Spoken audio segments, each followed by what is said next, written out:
There seems to be a lot of rumors floating around that the crystalline shards are no longer any good for farming raw materials in Elite Dangerous Odyssey. However, that is not true. They can still be farmed with very high efficiency, and in today's video I'm going to show you how.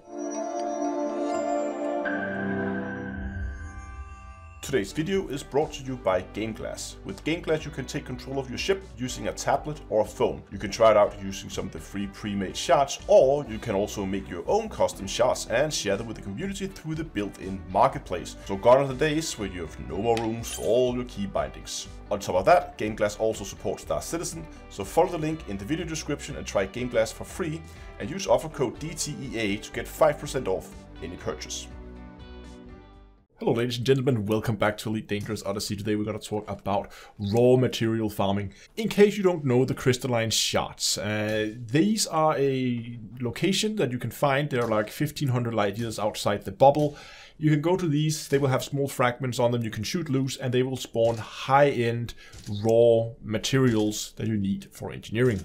In Horizons, these will come in geological sites where they would be tightly packed together in a small area. However, in Odyssey they are more spread out thin across the surface, making them a little more difficult to find, but that's what I'm going to show you today. Now first, here's a list of all the high-end raw materials and which planet you can get them on. You can go to only 2 systems and you can fill up on everything. Apart from Selenium, there's no crystalline shards for Selenium because even though they trade as a grade 4, they spawn as a grade 2, so you can't get them in crystalline shards. But there is a planet out here with a decent amount of Selenium on it, so you can go and farm that in the normal way. So you go to a designated planet, depending on what material you're looking for, and you're going to go ahead and map it with your detailed surface scanner. Nothing fancy about that, and it's going to pull up a heat map like this.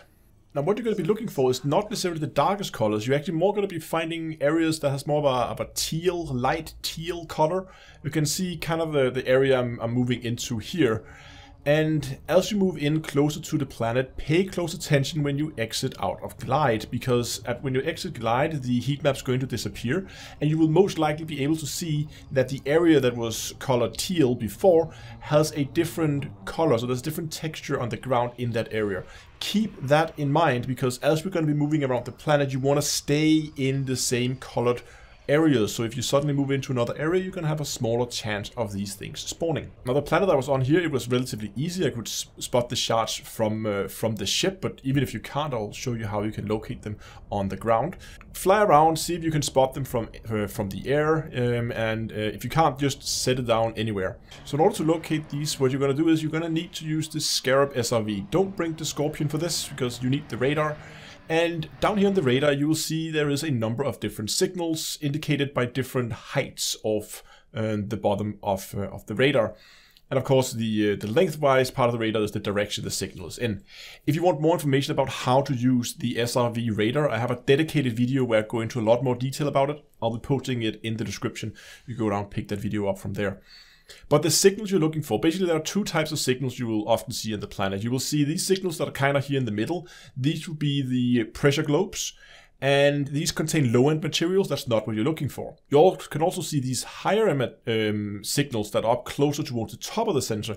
That's what you're going to look for. So find one of those signals, center it in the middle of your scanner, and start moving towards it. Once you find the crystalline shards, you should find smaller shards on the side of it that you can target lock, and you can shoot them loose.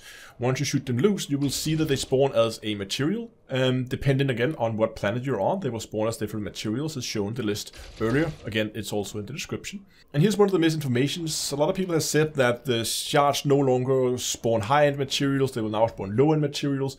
I don't know if that was the case in the past, but I was running around this planet here for like 20 minutes, and I shot a lot of shards, and every single one of them was a high-end material as I expected.